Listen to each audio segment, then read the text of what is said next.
Hello साथियों, मैं आमिर आप सभी का स्वागत करता हूं आपके चहेते चैनल कॉमर्सपुर में। दोस्तों, आज हम लोग फाइनेंस कमीशन ऑफ इंडिया के बारे में बात करेंगे, यानी कि वित्त आयोग के बारे में बात करेंगे। जानने की कोशिश करेंगे कि वित्त आयोग क्या है, हमारे देश में इसकी क्या ज़रूरत है, और साथ ही साथ ये भी जानने की कोशिश करेंगे जो कि अभी का वित्त आयोग है, यानी 15वां वित्त आयोग, उसके गठन के बारे में, उसके शर्तों के बारे में, उसके रिपोर्ट के बारे में। तो आइए शुरू करते हैं आज की क्लास को। सबसे पहले जानते हैं कि वित्त आयोग क्या है। तो वित्त आयोग एक संवैधानिक संस्था है। संवैधानिक संस्था होने का मतलब क्या हुआ? ये एक तरह का कॉन्स्टिट्यूशनल बॉडी है। कॉन्स्टिट्यूशनल बॉडी उस बॉडी को कहते हैं, या ऐसे बॉडीज़ को डाला जाता है कॉन्स्टिट्यूशनल बॉडी के नाम पे, जिसका उल्लेख हमारे संविधान में मौजूद है। यानी ऐसा सारा बॉडी को हम लोग कॉन्स्टिट्यूशनल बॉडी बोलेंगे या संवैधानिक आयोग कहेंगे, जिसका उल्लेख हमारे संविधान में है, यानी हमारे कॉन्स्टिट्यूशन में है। तो जब हम अब लोग कॉन्स्टिट्यूशन पढ़ते हैं तो उसका आर्टिकल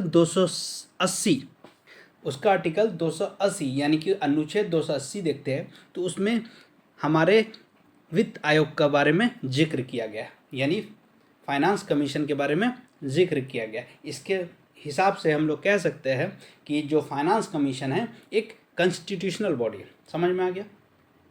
और इसका गठन हमेशा 5 वर्षों के लिए किया जाता है। कितने वर्षों के लिए किया जाता है?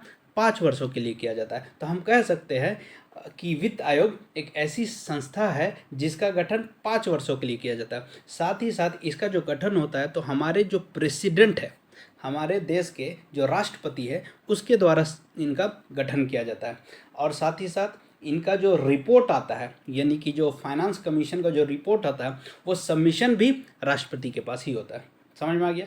तो क्या है हमारा फाइनेंस कमीशन? फाइनेंस कमीशन एक तरह का ऐसा आयोग है जिसको हम लोग संवैधानिक कह सकते हैं, एक कॉन्स्टिट्यूशनल है, जिसका गठन हमारे राष्ट्रपति करते हैं। और साथ ही साथ हमारा जो 280 अनुच्छेद है, यानी आर्टिकल 280 जो है हमारे संविधान में, उसमें उसका उल्लेख मिलता है। और इसका जो गठन होगा वो 5 वर्षों के लिए किया जाता है। ये आपको समझ में आ गया होगा कि फाइनेंस कमीशन क्या है। अब जानते हैं कि आखिर हमारे देश में ये फाइनेंस कमीशन का क्यों ज़रूरत पड़ा, वाई, आखिर इसका क्या रिक्वायरमेंट था फाइनेंस कमीशन का, ये हम लोग को जानना ज़्यादा ज़रूरी है। इसे समझने के लिए पहले हमें अपने देश का जो स्ट्रक्चर है उसको समझना पड़ेगा कि किस तरह का देश है। जब हम लोग संविधान पढ़ते हैं, हम लोग जब कॉन्स्टिट्यूशन पढ़ते हैं देश का, तो उसका आर्टिकल 1 जो यानी कि पहला अनुच्छेद है, आर्टिकल 1, वो कहता है कि इंडिया दैट इज़ भारत, जो India that is Bharat is a union of states. ये क्या है? ये क्या बोल रहा है हिंदी में? अगर इसी चीज़ को समझते हैं कि कहता है इंडिया, जो हमारा देश भारत है, वो राज्यों का एक संघ है। क्या है? राज्यों का संघ है, यानी स्टेट्स का यूनियन है, यानी बहुत सारे स्टेट्स है, उसका एक संघ है। इसका मतलब ये निकलता है कि इंडिया जो है वो फेडरल नेशन है, सिर्फ स्टेट्स नहीं है या सिर्फ यूनियन नहीं है, यानी स्टेट्स का यूनियन है ना? क्या है ये राज्यों का एक संघ है। यानी कि इसका मतलब ये हुआ कि हम लोग फेडरल नेशन है, हम लोग फेडरल तौर पे काम करते हैं। अब फेडरल कंट्री क्या होता है? फेडरल कंट्री में क्या होता है ना, डिवीज़न ऑफ पावर होता है। जो पावर है आपका वो सिर्फ यूनियन गवर्नमेंट के पास नहीं होगा, यानी स्टेट गवर्नमेंट के पास भी जाएगा। अब पावर में क्या क्या हो सकता है? पावर हो सकता है जैसे कार्यपालिका, यानी कि एग्जीक्यूटिव शक्ति हो सकता है, लेजिस्लेटिव हो सकता है जिसको हम लोग विधायी बोलते हैं, न्यायिक हो सकता है जिसको हम लोग जुडिशरी कहते हैं। तो इस तरह का पावर का डिवीज़न होता है ना? डिवीज़न होता है। और किन दोनों के बीच में? तो जैसे हम लोग देखिए यूनियन के बीच में और स्टेट्स के बीच में। तो ये सारे पावर का डिवीज़न होता है, यानी कि बंटवारा होता है, विभाजन होता है संघ और राज्य के बीच में, यूनियन और स्टेट्स के बीच में। समझ में आ गया? तो अब जब हमें समझ में आ गया कि जो हमारा कंट्री है, हमारा जो देश है, वो क्या एक फेडरल कंट्री है जिसमें कि सब चीज़ का विभाजन होता है स्टेट्स और यूनियन के बीच में। तो वित्त जो है, जो फाइनेंस है, अब उसका भी तो बंटवारा होगा। तो ये जो बंटवारा होता है, डिस्ट्रीब्यूशन होता है, इसका सजेशन कौन देता है? तो फाइनेंस कमीशन देता है। समझ में आ गया? यानी कि distribution of revenue between union and states, जो हमारा राजस्व है उसका वितरण होना किसके किसके बीच में, संघ और राज्यों के बीच में, यानी यूनियन और स्टेट्स के बीच में इसका बंटवारा करना ही फाइनेंस कमीशन का काम होता है। वित्त आयोग का काम क्या हुआ, फिर से एक बार दोबारा रिपीट कर देता हूँ। वित्त आयोग का काम हुआ कि जो भी राजस्व है उसका वितरण करना किन दोनों के बीच में, संघ के बीच में और राज्यों के बीच में, यानी यूनियन और स्टेट्स के बीच में डिस्ट्रीब्यूशन करना किसका, रेवेन्यू का। आशा करता हूँ आपको बहुत अच्छे से समझ में आ गया होगा कि फाइनेंस कमीशन यानी कि वित्त आयोग होता क्या है और हमारे देश में इसकी क्या ज़रूरत है। अब आगे चलते हैं।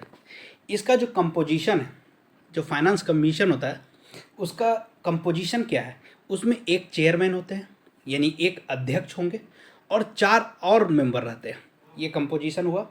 और साथ ही साथ इनका रीअपॉइंटमेंट भी हो सकता है, इनको दोबारा भी अपॉइंट किया जा सकता है। ऐसा नहीं है कि एक बार अगर अपॉइंट हो गए तो दोबारा नहीं होंगे, तो इसका रीअपॉइंटमेंट भी हो सकता है। समझ में आ गया। साथ ही साथ अभी जो हम लोग देखें कि क्यों फाइनेंस कमीशन को लाया गया, ये इसका मेजर फंक्शन भी कहलाता है। ये मेजर फंक्शन क्या हो सकता है, distribution of tax among states and union. ये इस तरह का कुछ कुछ और भी छोटा मोटा फंक्शंस है, जैसे कि अगर आप पंचायत एंड म्यूनिसिपैलिटीज़ में जो खर्च होते हैं उस खर्च का कैसे उसको मतलब उसका जो रिसोर्सेस है उसके लिए जो खर्च होता है उसको कैसे बढ़ाया जाए ताकि वो सारे तरीके ढंग से म्यूनिसिपैलिटीज़ में और पंचायत में भी काम चलता रहे। साथ ही साथ जो भी कुछ जो ये फाइनेंस कमीशन सिफारिश करेंगे या एक तरह से कहिए तो सजेशन देंगे, तो ये एक तरह से एडवाइजरी बॉडी है ना। ये एक एडवाइस देते हैं सेंट्रल गवर्नमेंट को कि इस तरह का आप डिस्ट्रीब्यूशन कीजिए, सर्टेन परसेंटेज में आप यूनियन में और स्टेट में अपने राजस्व का बंटवारा करें, उसका राजस्व का वितरण करें। तो ये एक एडवाइस है, ये कहीं भी कंपल्सन नहीं है। ऐसा नहीं है कि अगर फाइनेंस कमीशन ने कह दिया वो बाध्यकारी होगा सेंट्रल गवर्नमेंट में, ठीक है। केंद्र पे ये बाध्यकारी नहीं है। अगर केंद्र को लगता है कि उसका सजेशन उसके लिए सही नहीं है तो बाध्यकारी नहीं है कि उसको माने ही, है ना। तो ये एक तरह का सिर्फ एक एडवाइस है ना, ये बाइंडिंग है नहीं है। देखिए यहाँ लिखा है not binding upon the government of India, कि उसको एक्सेप्ट ही करे। आशा करता हूँ ये भी समझ में आ गया होगा। फंक्शंस क्या है, चेयर, इसका जो कंपोजिशन है वो भी समझ में आ गया होगा। अब आइए चलते हैं हमारा जो 15th फाइनेंस कमीशन जो है उसके बारे में कुछ देखते हैं। अभी जो हम लोग का फाइनेंस कमीशन चल रहा है वो 15वां वित्त आयोग है, ठीक है। इसका जो हेड किया जा रहा है वो एन.के. सिंह के द्वारा किया जा रहा है, मिस्टर एन.के. सिंह के द्वारा किया जा रहा है, ठीक है। और इनके साथ और 4 मेंबर जो है वो है अजय नारायण झा, दूसरे है अनूप सिंह, तीसरे है डॉक्टर रमेश चंद और चौथे है अशोक लाहिड़ी, है ना। ये 4 और अध्यक्ष है। जैसा कि हमने देखा था कि उसके जो कंपोजिशन है यानी कि जो उसका आयोग का कंपोजिशन है वो एक अध्यक्ष के साथ साथ यानी एक चेयरमैन के साथ 4 और मेंबर होते हैं। तो चारों नाम क्या है, एक अजय नारायण झा है, दूसरा अनूप सिंह है, तीसरे जो है डॉक्टर रमेश चंद्र है और चौथे जो है अशोक लाहिड़ी है ना। इनके से एक सचिव भी है अरविंद मेहता के नाम से, ठीक है। अब इसका जो गठन हुआ वो गठन हुआ था 27 नवंबर 2017 को। क्या हुआ है, 27 नवंबर 2017 को इसका गठन हुआ। समझ में आ गया। और साथ ही साथ इसका जो कार्यकाल रखा गया है वो कार्यकाल रखा गया है 2020 से 2025 तक। समझ में आ गया। इसका कार्यकाल क्या है, 2020 से लेकर 2025 तक। ये कुछ फैक्ट्स थे इससे रिलेटेड जो हम लोग को जानना था। क्या था, एक तो गठन, इसका डेट याद रखना होगा क्योंकि ये क्वेश्चन पूछ सकता है कि गठन कब हुआ। तो 27 नवंबर 2017 को। इसके अध्यक्ष एन.के. सिंह है और 4 और अध्यक्ष है जिनका मैंने नाम बताया। एक सचिव भी है जिसका नाम है अरविंद मेहता, है ना। और साथ ही साथ इसमें एक 2-4 बात जो है जो खास है वो भी आप नोट कर लीजिए। क्या है कि इसका जो राजस्व का बंटवारा किया गया था, है ना, यानी कि इसमें कहा गया कि आगामी 5 वर्षों के लिए यानी कि आने वाले 5 वर्षों के लिए केंद्र और राज्यों के बीच में जो राजस्व का वितरण होगा ना वो उसमें राज्यों की हिस्सेदारी जो है ना वो सिर्फ 41% रखा गया। देखिएगा आप, लास्ट बार जो था यानी 14th कमीशन में वो 42 था, लेकिन ये 15वां में इसको क्या कर दिया गया, 1% घटा के 41% रखा गया। इनफैक्ट इसके पीछे कारण बताया गया है कि जो जम्मू एंड कश्मीर का निर्माण हुआ as a UT, as a union territory, तो उसके खर्च में, जो उनके निर्माण में जो खर्च आएगा उसमें 1% जाएगा। इसलिए ये क्या किया गया है, 42 से 41% किया गया है ना। दूसरी चीज़ क्या किया है कि फर्स्ट टाइम ऐसा होगा कि फाइनेंस कमीशन जो है वो अब 2 बार रिपोर्ट देगी। एक तो रिपोर्ट दी है 2020 से लेकर 2021 तक, और दूसरा रिपोर्ट जो आएगा वो 2021 से लेकर 2026 तक, है ना। यानी ये फर्स्ट टाइम होगा कि जिसमें 2 बार रिपोर्ट आएगा, ये पहला ऐसा कमीशन होगा, ठीक है। और साथ ही साथ इसमें कुछ और चेंजेस भी किया गया, जैसा कि आप ये पॉइंट देख रहे होंगे, सेकंड पॉइंट में लिखा है कि सॉदर्न स्टेट्स आर प्रोटेस्टिंग। यानी इसमें कहता है कुछ स्टेट्स जो इंडिया के हैं, सदर्न स्टेट जो है वो प्रोटेस्ट कर रहे हैं ना, इस कमीशन का जो रिकमेंडेशन है उससे खुश नहीं है।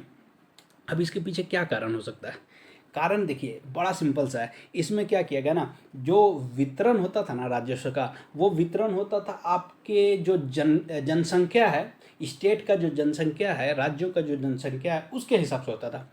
और क्या था ना, इसका जो डिस्ट्रीब्यूशन होता था उसका आधार था, यानी कि जो जनसंख्या का जो आधार था वो जनगणना 1971 को माना जाता था। 1971 में जो जनसंख्या थी देश की, उसी हिसाब से इसका डिस्ट्रीब्यूशन किया जाता था। और आपको ध्यान होगा 1970 से लेकर 80-90 के दशक में देखते हैं तो हम देखते हैं जो देश थे हमारे काफ़ी तरह का प्रोग्राम्स लेके आया था, जिसमें कि पॉपुलेशन को कम करना और इस तरह से काफ़ी तरह का प्रोग्राम्स लाया था। और इस वक्त क्या हुआ था ना, जो हमारे सदर्न स्टेट हैं इंडिया के, जो सदर्न स्टेट्स हैं जिसमें केरल आ जाते हैं, आंध्रा आ जाते हैं, है ना, और जितने भी तमिलनाडु वगैरह हैं, तो ये लोग क्या किए थे ना, इस वक्त 1970 से अगर 1991 तक देखते हैं तो ये लोग काफ़ी अच्छे तरीके से काम किए थे और अपने जो पॉपुलेशन था उसको काफ़ी हद तक कम किया था।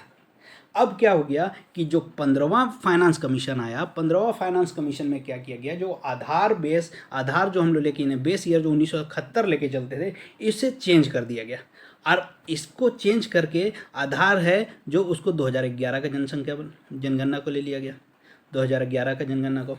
अब इसमें क्या हो गया कि जो सदर्न स्टेट्स थे उन लोगों ने अच्छा परफॉर्म किया और उसके बावजूद अब उनको क्या होगा कि कम फंड मिल पाएगा, कम राजस्व का फंड मिलेगा, है ना। अब क्या है कि क्योंकि इनका जनसंख्या तो कम हो गया, क्योंकि उन लोग उस वक्त जो प्रोग्राम चलाया गया था सरकार के द्वारा उसमें अच्छा काम किए, उसके बावजूद उनको एक सजा के तौर पे देख रहा। तो इस वजह से वो लोग क्या कर रहे हैं, प्रोटेस्ट कर रहे हैं और कह रहे हैं कि इनसे इस तरह का जो चेंजेस लाया गया उससे वो नाखुश है। समझ में आ गया। तो ये कुछ मेजर पॉइंट्स थे जो जानना ज़रूरी था, है ना। और जैसा कि आप लोगों ने आज बहुत कुछ देखा, फाइनेंस कमीशन के बारे में जाना क्या होता है, हमारे देश में इसका क्या ज़रूरत है, साथ ही साथ जो 15वां फाइनेंस कमीशन है उसको भी अच्छे से समझा। तो आशा करता हूँ ये क्लास आपको काफ़ी अच्छे से समझ में आया होगा। और अगर क्लास पसंद आ रहा है तो इसे लाइक करें, अपने दोस्तों के साथ ज़रूर शेयर करें और सब्सक्राइब करना ना भूलें। धन्यवाद।